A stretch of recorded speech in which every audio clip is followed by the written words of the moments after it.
ahora vamos a tratar de ver si nos podemos meter en una breve introducción a la cuestión de la tradición hermenéutica.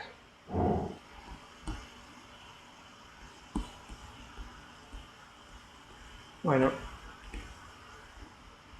bueno, a mí me parece que es un poco más chico acá, pero a ver si lo puedo aumentar. ¿Ahí está bien o no? ¿Se ve bastante o no?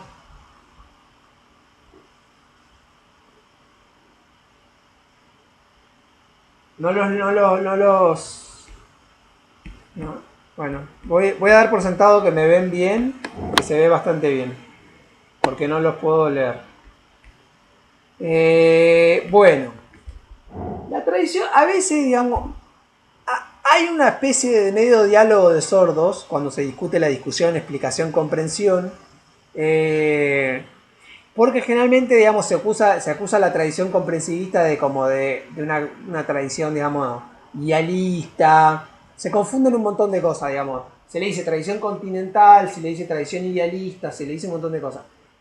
Y al mismo tiempo, este debate tuvo una intensidad, sobre todo el debate explicación-comprensión, mucho más fuerte en el terreno filosófico, es decir, en el terreno teórico, que en el terreno propiamente, digamos, de las ciencias sociales. Mi posición particular es que si bien la ciencia social, sobre todo en el caso de la historia, la historia tuvo mucho peso, digamos, en la tradición comprensivista, por ejemplo, se ve claramente si ustedes vuelven a leer el texto de Marc Bloch, de Introducción a la Historia, van a ver claramente un manifiesto de la comprensión, o sea, el objetivo de la historia es tratar de comprender, no de juzgar. Él ahí está discutiendo contra una historia valorativa, ¿no? Discutiendo contra la tradición precedente, contra la tradición, si se quiere, Ranke, que era una tradición más nacionalista, que tomaba partido, digamos, en la historia. Él dice, bueno, no se trata de juzgar, sino de comprender. Pero en ese giro, podría haber dicho, no se trata de juzgar, sino de explicar. Y no, elige el concepto de comprender, porque está influenciada toda la tradición continental, digamos, toda la tradición historiográfica está fuertemente influenciada por el historicismo, ¿no? El historicismo tiene raíces, digamos, en donde hasta en Hegel, donde trata de ubicar, en un sentido Hegel es uno de los primeros que de manera, a los Hegel, digamos, de una manera bastante oscura, trata de responder a lo que yo planteaba de Kant, que Kant construye un sujeto de observación que al mismo tiempo es objeto de observación. Entonces construye un sujeto trascendental del entendimiento que es una abstracción total, porque es un sujeto que además plantea una hipótesis bastante, digamos, universalista y sin ningún fundamento empírico, por eso es idealista, por eso es un idealismo subjetivo el de Kant, que es la de que el sujeto es portador de las categorías puras del entendimiento, que son tiempo y espacio, y esas categorías puras del entendimiento, que estarían, digamos, no se sabe dónde, en el entendimiento, o sea, en una especie de naturaleza universal del sujeto, son las que le permite tener experiencia. Entonces, Hegel en cierta medida responde a ese desafío planteando, digamos, de que la objetividad se produce en el proceso histórico en sí mismo. Por supuesto que lo hace de manera especulativa, que es lo que dice Marx. Lo hace de manera especulativa porque vuelve a restaurar cierta razón histórica. Pero digamos, al tratar de restaurar cierta razón histórica que le da un carácter universal, sin embargo, hay una cosa, un elemento interesante de la crítica de Hegel que es perdurable, que es la idea de pensar un sujeto situado históricamente. Que ese es uno de los problemas más interesantes que plantea todo lo que sería la tradición idealista, continental, hermenéutica, que trata de pensar la historicidad del sujeto y que ese sujeto de observación está situado históricamente y que eso plantea un problema. Eso que la corriente positivista quiere resolver por medio. ¿Qué es lo que quiere hacer con el sujeto el positivismo? Hacer un sujeto que es un sujeto, un zombie. Es un sujeto vacío de historicidad. Es un sujeto que no tiene, eh, no está situado históricamente. Es más, es un sujeto que toda su subjetividad histórica está mal vista, tiene mala prensa. Tiene que ser dejada de lado porque es la que le lleva a los juicios equivocados. Entonces, este prejuicio viene ya de Descartes. Hegel en un punto, más allá de la forma especulativa en la que lo hizo, lo que tiene interesante, la fenomenología del espíritu, el subtítulo de la fenomenología del espíritu, ¿cuál es? Una ciencia de la experiencia de la conciencia. O sea, está tratando de restaurar, a ver cómo se produce la experiencia y cómo en la experiencia aparece la subjetividad por medio de la conciencia. O sea, ahí aparece Hegel oscuro, conciencia igual a sujeto. Fenomenología le podría haber dicho de otra manera, digamos, ¿no? Pero hay una filosofía. Voy a decir una cosa que si la escucha un filósofo se va a poner de los pelos, pero en un sentido, bueno, hay unos que lo dicen. Hay una filosofía de la mente, o se podría pensar una filosofía de la mente en el sentido de decir una filosofía de la experiencia, o una filosofía de cómo se construye la experiencia en Hegel. No me voy a meter en eso porque es muy largo y además mis conocimientos sobre el tema son bastante generales. Entonces, ¿cuál es el punto? El punto es que la historicidad del sujeto plantea un problema, un desafío. ¿Quiénes se ocuparon de la historicidad del sujeto? Bueno, toda la tradición alemana. Que no casualmente, que no es casualmente que Alemania y Francia son la patria de la historiografía del siglo XIX. Frente a la tradición británica, que es una tradición más empirista vinculada a la economía. ¿No? La tradición filosófica, la tradición historiográfica alemana, que es una tradición de una historiografía política, pero es una historiografía política que intenta construir tendencias generales. O sea, hay un texto, que ahora no me acuerdo cómo se llama el autor, estuvo en el programa, lo tengo, ahora se me escapa el autor en este momento se me escapa de la cita, pero básicamente lo que él plantea es que es una visión ingenua y una visión equivocada, que no representa el verdadero camino de la práctica historiográfica, decir, bueno, tal es explicativo, tal es comprensivista, porque tanto los más descriptivamente comprensivistas intentaron construir también ciertas explicaciones de tendencias generales, más allá de la forma críptica o especulativa en que lo hicieron, pero no, digamos, trazar una división de que tal es un científico y tal es un descriptivo, tal es un explicativo y tal es un descriptivo, es una idea un tanto equivocada y forzada. Entonces, desde el punto de vista de la tradición de la hermenéutica como tradición filosófica y la historia como tradición, ¿no? Acá tenemos hermenéutica e historia. Estoy siguiendo, en gran parte lo tengo que decir, el texto de Esteban Ligoe que está en el libro de Bruno Bauer, que está en la bibliografía sugerida, digamos, para ser honesto y decir de dónde saco esta idea. Entonces, la hermenéutica, ¿qué hizo? Como tradición, ¿no? Esto como tradición filosófica. Trató de proporcionar herramientas para cerrar el abismo abierto por el paso del tiempo en la comprensión. O sea, ¿no? Esto que yo decía, ¿cómo afecta la historicidad en la comprensión? Esa es la pregunta. Es una pregunta legítima. ¿Cómo afecta la historicidad en la comprensión? Que es una pregunta que también para los historiadores es una pregunta clave. ¿Por qué es una pregunta clave? Voy a poner un ejemplo totalmente simple. Nosotros, permanentemente, nos preguntamos sobre la historicidad de la comprensión. Cada vez que nos confrontamos a escuchar un testigo de una época ya caduca, de una época pasada, nos obliga, esta pregunta emerge nuevamente y se actualiza. ¿Cómo nosotros pensamos la comprensión? ¿Cómo afecta nuestra situación a la comprensión? Marx también en parte era parte de esta pregunta porque era heredero de la tradición hegeliana. Y él, cuando dice, el hombre hace a la circunstancia en la misma medida que las circunstancias hacen al hombre. Ahí lo que está describiendo es una situación existenciaria del sujeto. O cuando dice los muertos aprisionan el cerebro de los vivos. ¿Qué es lo que está diciendo? Bueno, es lo que nosotros, o cuando dice los hombres hacen la historia pero con las cosas que le heredaron las generaciones pasadas, con las herramientas que le heredaron las generaciones pasadas. Bueno, ahí hay un problema de cuál es la situación del sujeto en su acción, que la acción histórica es una acción situada históricamente. Inclusive, si se quiere, bueno, después podemos hablar hasta de podemos hablar del lenguaje. El lenguaje también es histórico, porque nosotros hablamos en la gramática que heredamos.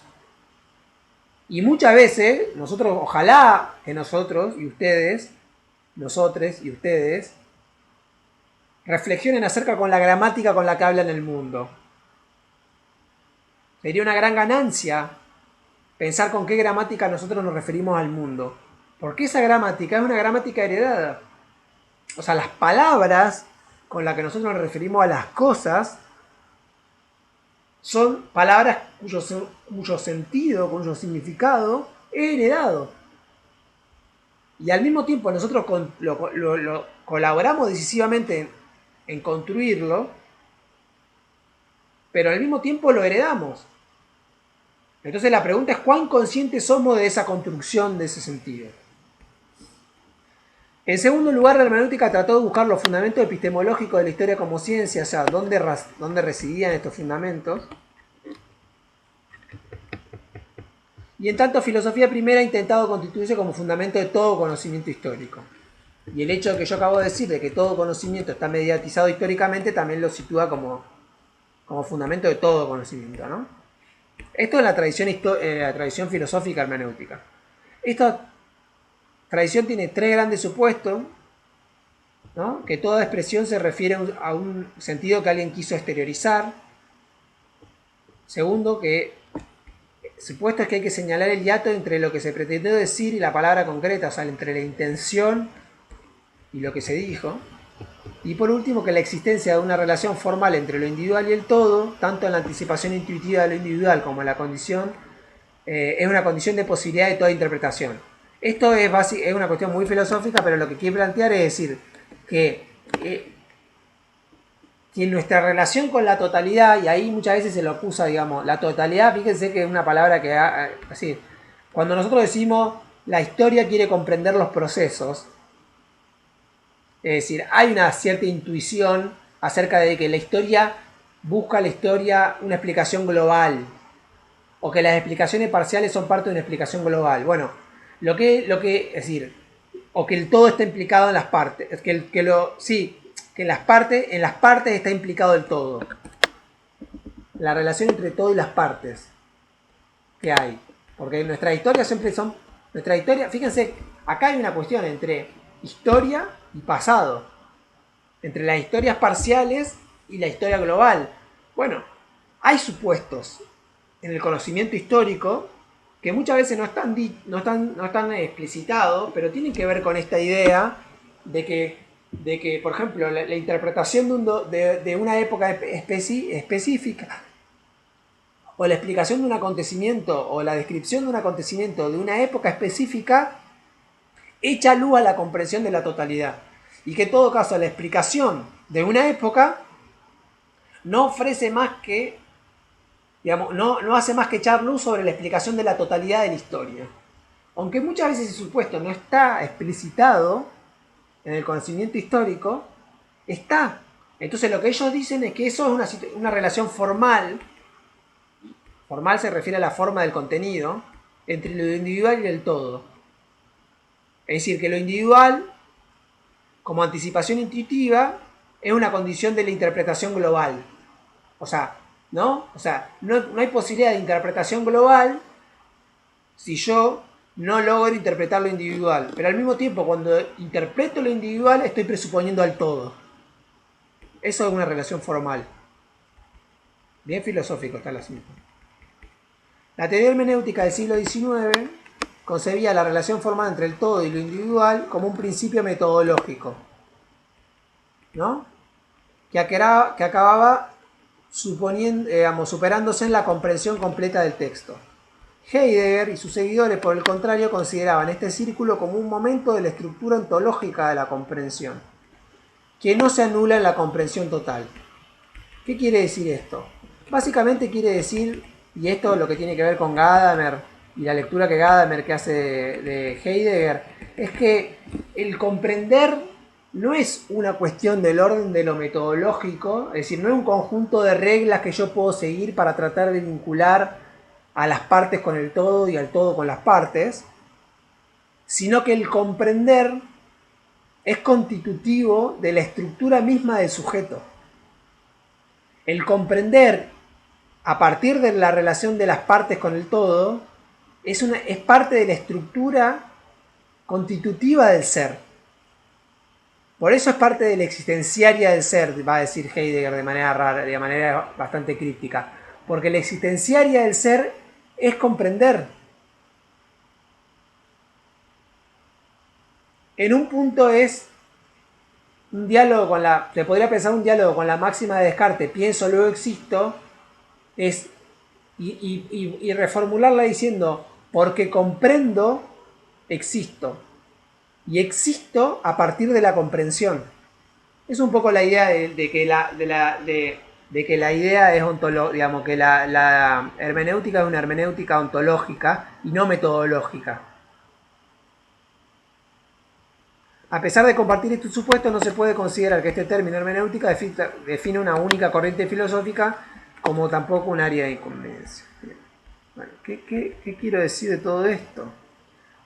Bueno, hay distintas tradiciones. Tienen el texto de Theodor Goe, pero me voy a ir a Gadamer. Permiso, voy rápido.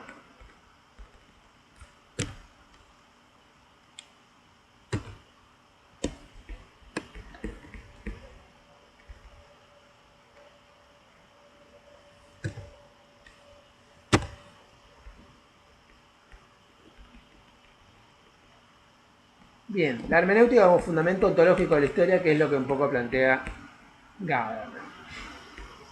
La hermenéutica moderna supone un método alternativo al de las ciencias naturales, en la medida, digamos, de que plantea que ya no es el objetivo de las ciencias sociales la búsqueda de leyes, sino el objetivo que es la comprensión. Y en última instancia, plantea de que no se puede pensar una relación de subordinación con las ciencias naturales, sino que hay que pensar una particularidad. Por eso muchas veces, cuando en introducción a la historia probablemente, ustedes cuando han discutido, cuando se han aproximado a la discusión del método, siempre se dice, bueno, se termina teniendo un argumento hermenéutico en el qué sentido. Dice, bueno, la historia es un tipo de pensamiento de ciencia sui generis, ¿no?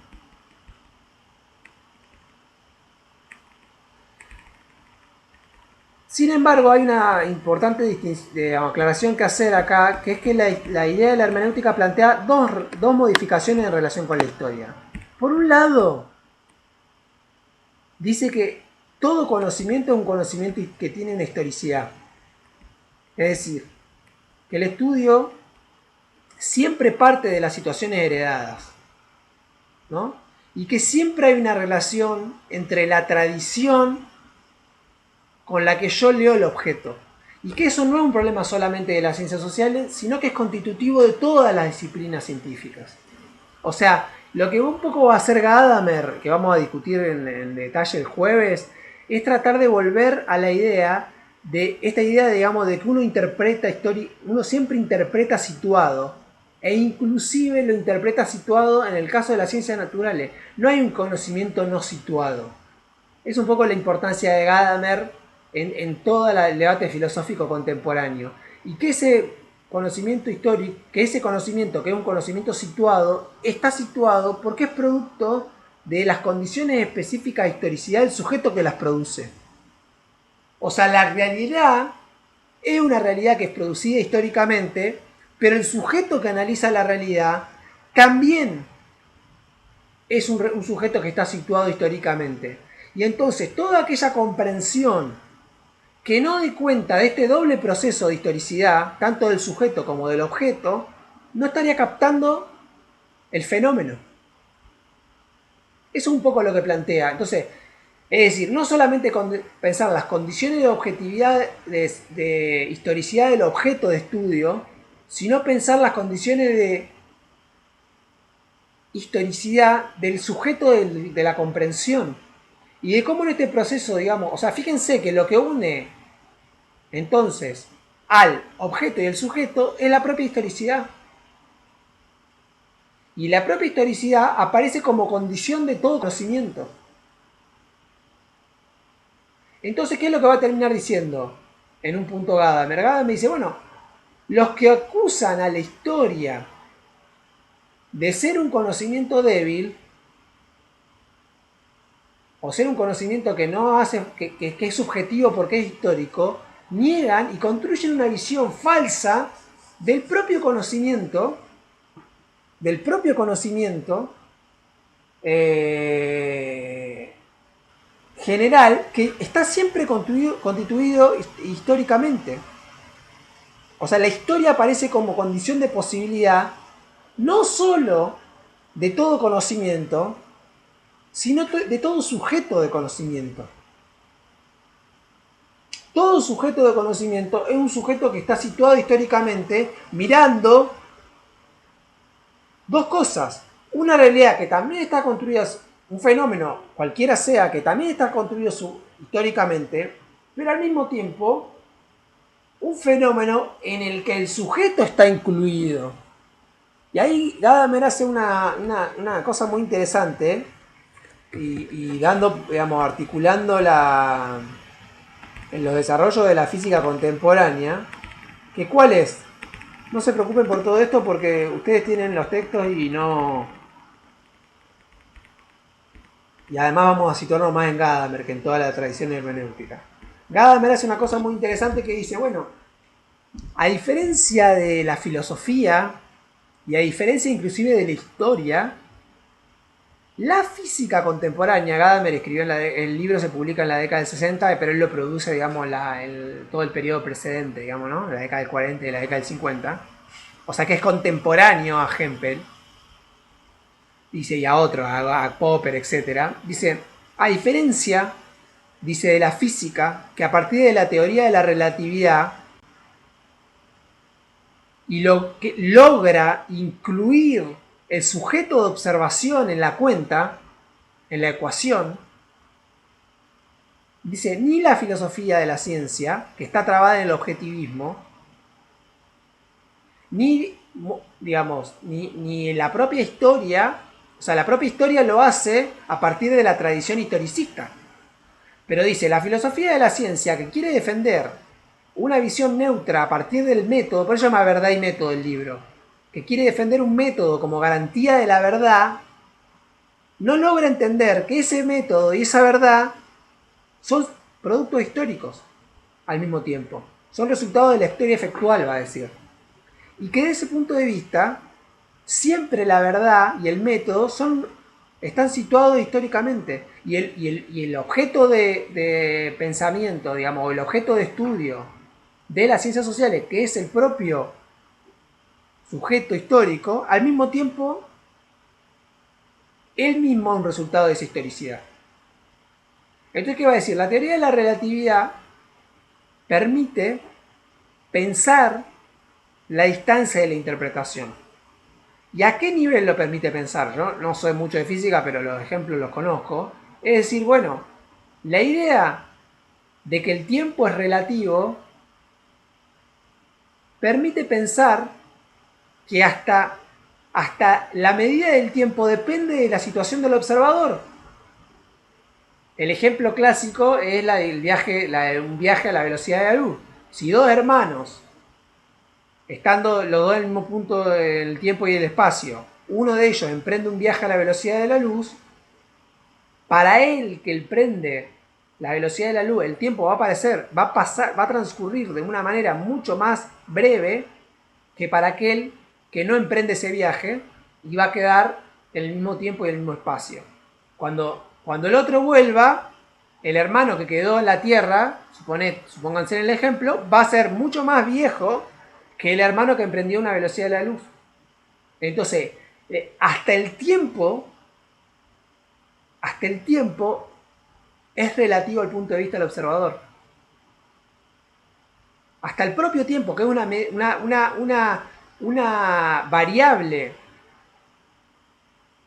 física, depende del punto de vista del observador. Entonces, ¿cómo no lo va a hacer el método? ¿Cómo no va a serlo el objeto? Es decir, si el tiempo, ni siquiera el tiempo puede ser medida por fuera de quien lo observa. Fíjense. O sea, ahí ahí Gadamer está yendo, digamos, es muy inteligente la forma en que construye el argumento, porque está agarrando los desarrollos de la física. Este ejemplo está sacado de Verdad y Método. Lo que pasa es que como un libro de como de 700 páginas hay que llegar a los ejemplos. Pero cuando uno llega, como transcurre ese libro y logra ese ejemplo, dice, bueno, eso es. Al principio del libro él habla de la verdad, por ejemplo, estética. Dice, bueno, ¿cómo podemos pensar la verdad estética? Y tiene que ver con el criterio de lo bello, etcétera. No se puede cernir a un método.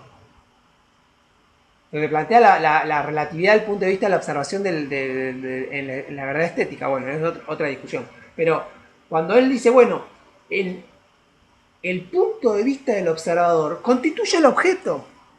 Eso es lo que está diciendo en términos filosóficos Gadamer. El punto de vista del observador constituye el objeto, pero al mismo tiempo el observador es un resultado de la historicidad. Ese es el aporte más perdurable, digamos, de la filosofía de Gadamer, que ¿qué es lo que quiere hacer? Ya defender la idea de la comprensión no como una metodología específica para una ciencia específica que no pueden formular leyes generales, sino que la comprensión es la condición de posibilidad de todo conocimiento filosófico. La historicidad de la comprensión, la historicidad del sujeto que comprende, es la condición de posibilidad de toda comprensión filosófica, pero también de toda comprensión específica de también de las ciencias naturales, como lo prueba el ejemplo de la teoría de la relatividad. Entonces va a decir, la especificidad sui generis de las ciencias sociales no es una especificidad sui generis que la aleje de las ciencias naturales, sino lo que hace es elevar a método lo que es la propia constitución ontológica del sujeto, que es la de ser un sujeto histórico. Entonces por eso él rompe la distinción de hermenéutica como hermenéutica metodológica o la comprensión como una corriente que entonces la hermenéutica es una aproximación metodológica. Frente a la aproximación metodológica, digamos, hempeliana, que sería, digamos, de la constitución de leyes generales, hipótesis universales, etc., nosotros proponemos un método de la comprensión. No, dice Gadamer. Inclusive una historia que proponga leyes generales e hipótesis universales parte digamos, de la historicidad del sujeto de la observación. Y la construcción de esas teorías también es un resultado de la historicidad del sujeto de observación. O sea, porque el sujeto de observación está situado dentro del objeto. Entonces, digamos, él lo que quiere es, en un sentido, es romper los supuestos sobre lo que se articula la crítica de que la historia no es una disciplina científica. Pero él no va a defender a la historia metodológicamente, sino lo que va a hacer es dar vuelta al argumento y va a decir, no, toda observación, toda comprensión, toda explicación es un resultado de la situación histórica del sujeto que observa. Y al mismo tiempo, esa situación, digamos, del sujeto que observa es parte de la propia objetividad del observador. Bien, Gadamer vivió de 1900 a 2002, bastante 102 años. Trató de relacionar la ontología de Hegel con la epistemología de Dilthey. Su intención no es establecer principios metodológicos e intenta responder la pregunta trascendental acerca de qué posibilita toda comprensión. Entonces lo que va a decir es que la historicidad del ser es lo que posibilita toda comprensión. Por eso está pensando en eso. Tiene dos pilares. La hermenéutica debe comprender el sentido del texto, no la intención del autor. Bueno, fíjense acá. Ahora termino de leer esto brevemente y vuelvo sobre esta cuestión del texto. La pretensión de verdad de una obra debe ser tomada en serio y no puesta entre paréntesis. Comprender lo que alguien dice es ponerse de acuerdo, de acuerdo en la cosa, no ponerse en el lugar del otro y reproducir sus vivencias. Esto contra la idea de la comprensión, que ahí creo que Hempel lo dice, así de ley. Bueno, entonces uno puede tener intuiciones más o menos vagas de por qué las personas, pero lo que hay que hacer es fundamentar leyes. Entonces, él lo que va a decir es, hay que decirse algo, hay que dejar decirse algo por la cosa, va a decir, ¿no? De manera bastante críptica, como todos los alemanes, pero hay que dejar decirse algo por el objeto. Y acá me parece que no es solamente una... Cuando volvemos a la cuestión del otro, que todo el tiempo hablan de los que hablan del otro, el otro, el otro. Bueno, en última instancia tiene que ver quienes hablan de eso, que para mí lo hacen con un lenguaje bastante postestructuralista, digamos, Foucaultiano, pero están hablando de esta cuestión, están hablando de cómo yo me dejo decir algo por aquello que estoy observando. Y acá me parece que no solamente hay una cuestión del orden del epistemológico, sino también me parece una cuestión ética, ¿no? Que es interesante pensar, es decir, bueno, dejarse decir algo por la cosa. Cómo yo me aproximo, o sea, saber que yo siempre voy a comprender desde un lugar de mi propia tradición, de mi propia historicidad, pero que al mismo tiempo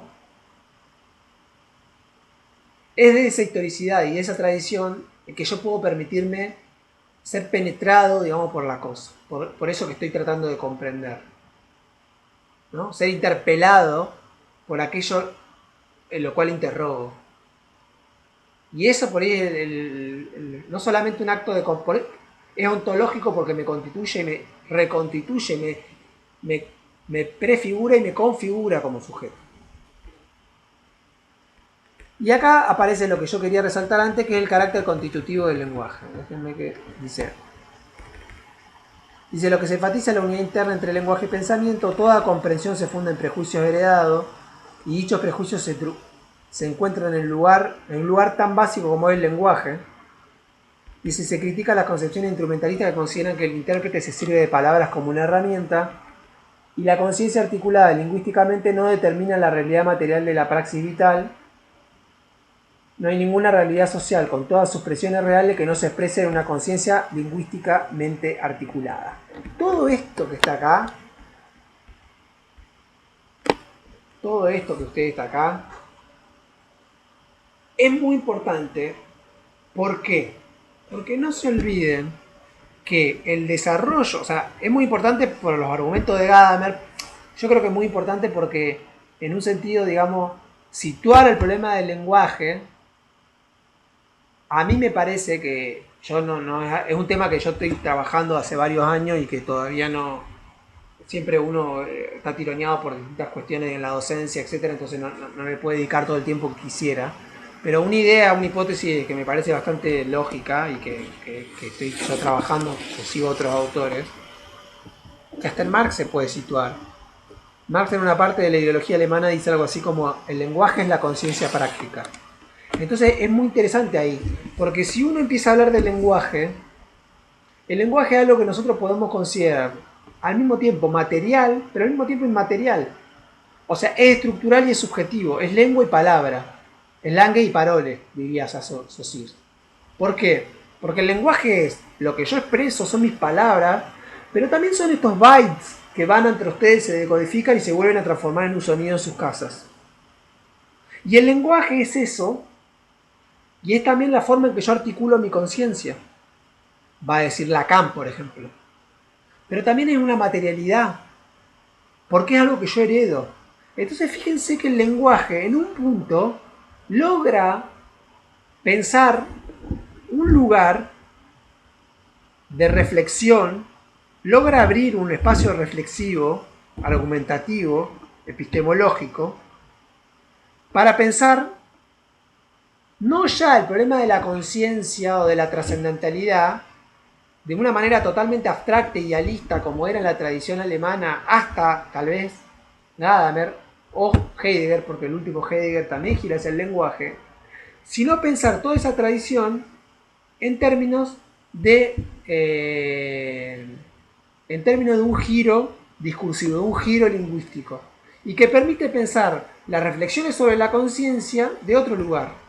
Se me fue mucho el tiempo de esta exposición, ya me acabo de dar cuenta que voy 35 minutos y no me gusta nada, hay tanto tiempo. voy a, voy a frenar acá un minuto.